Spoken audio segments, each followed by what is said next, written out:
Yellow ball. I got the yellow ball. Oh, all right. I think I ate the most balls there. So why are we using Hungry Hippos to demonstrate anything? Well, we're going to get into frame rate. Our cameras have the ability to be set at different frame rates, and that's what Todd's going to explain. So what are the different frame rates we're going to be working with? The general frame rates that everybody's going to find in their cameras is 24 frames per second, 30 frames per second, and 60 frames per second. So what you're saying is that at 24 frames, we have literally 24 individual still images and 30. There's 60 still frames that all make up the video? That's exactly right. So what is that giving us? 24 frames per second is going to give you that cinematic film look. It's going to give you a motion blur. We've all grown up watching movies shot at 24 frames per second, and a lot of guys tend to gravitate towards 24 frames just to imitate that look. So that gives you a certain look that may be good for one thing, but maybe 30 is better for something else. 30 frames is going to give us a more realistic look. There's actually more frames there, capturing more action, but it's going to give you that video look. So what are we going to do here to demonstrate? We're going to stick with that cinematic movie-like look. So 24 frames per second is where we're going to live on all these examples. The only thing we're going to change is the shutter speed. So let's start off with this 1/50th of a second and see what that looks like. What we're going to do here is show you how shutter speed affects what's going on in the image. We're going to use a metronome so we have something that's constant and moving. We've already locked in the settings for the camera because all we're focusing in on right here is what's going to happen when we change the shutter speed. All right, let's see what happens with this metronome as an example. All right, and we're rolling and action. Now this is a very pleasing image. This is that cinematic look we were talking about. Great place to be. This looks all right. What's going to happen if we slow it down to a 30th of a second? Let's see what it looks like. So we're down to 1/30th and we're recording. Now what's going to happen here is we're just picking up more of that motion blur. Not a terrible thing, but it's definitely something to be aware of if you push it down that far. So we've shown you a lot of different lights that you can use for your setups, but we haven't shown an actual setup, and Todd's going to tell us about a simple one right here. We're going to do a classic setup called a 3-point lighting scheme. It's got your key, it's got your fill, and it's got your hair light. So what I want you guys to know is that we've already locked in the settings for the camera. This isn't about the settings of the camera and what lens and all of that. It's all about the lighting. So Todd, what are we doing here? First thing we're going to do is we're going to turn on our key light. That's our main source of light. It's going to be the strongest light in the whole scene. So let's turn that on and see what it looks like. So while Todd's doing that, I want to let you know that if you just have one setup, I know that this is called 3-point lighting, but we want you to know that with just one light, you can still make this happen. We just want to show you that 1, 2, 3 lights and how that all works together, just so that you have an idea that you can build off of that for the future.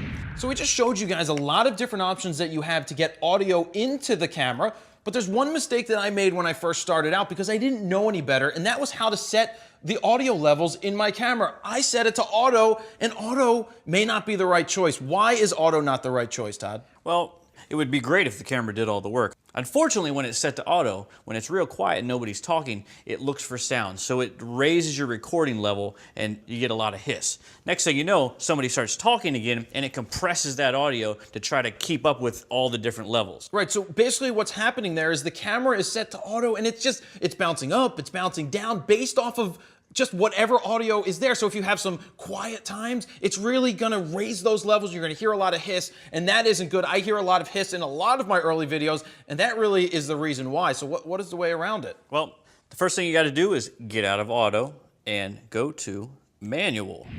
So we're out on location at a bowling alley, and not only are we gonna do something pretty cool, but I have my bowling shoes on because I'm ready to bowl. But Todd, what are we really here to do? We are here to shoot an EPK, which is an electronic press kit. So this could be for any corporate client, any business out there, and a great way to make a couple bucks.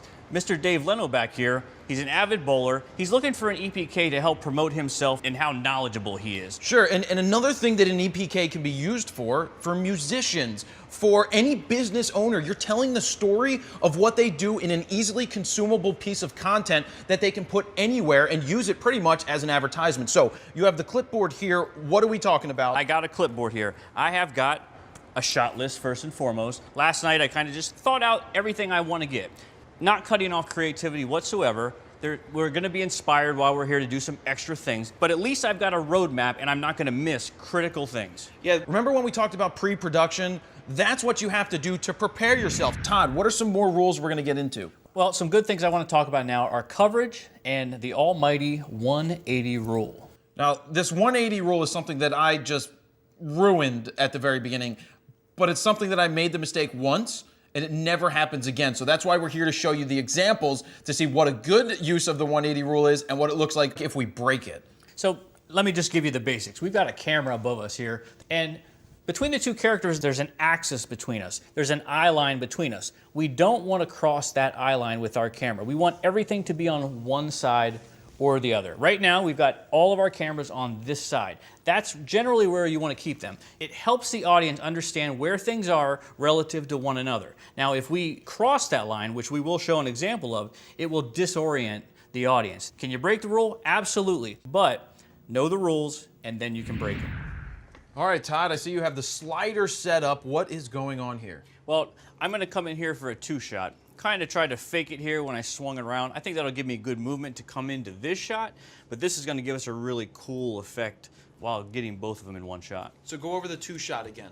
Two-shot is, obviously, we've got two folks here that we're gonna get in the same frame at the same time. This isn't singles, this is a two-shot. So we referred to dirty and clean and before, but in this case, it would be clean, except I decided to grab some glasses from behind the bar, stack them here, so I put a nice foreground element as I'm sliding back and forth, and it's gonna look really cool. So before we can get to shoot, we had the scratch audio coming from the camera before on the first shot, but now that we're in a two-shot, what are we doing to get better audio? Well, now that I'm tighter, I actually was able to rig my Rode mic here on a boom pole over top of them. It's not gonna be the best sound right now, but it's the best for the shot I'm doing right now. It's not pointing at either one of them directly, so it's gonna get a little bit of both of them, pretty good, but not the best. Where I'm gonna get the best sound is when I go in for close-ups. So what's the lighting setup that we have right now? Well, the bulbs we have are daylight, and our cameras are set to daylight. Under the daylight setting, you've got your cloudy and you've got your shady. That's just a variation of the daylight. So as of right now, our whites are white. Right, so if we popped up this white card, we would see that everything should be pretty white. Mm-hmm, absolutely. Now, we also have some other variations in here. We've got some tungsten bulbs in here. So let's switch to tungsten so we can kind of show what's gonna happen while we're still in daylight settings on the camera. Sure. Boom. So we are awash in a beautiful orange glow. Right, so basically what's switched here is we just changed the light to tungsten balanced light, but left the camera set to the daylight white balance. So what would we do here to get the proper white balance? I mean, we have tungsten lights on now, so we should switch our camera to tungsten. All right, so let's do that. All right.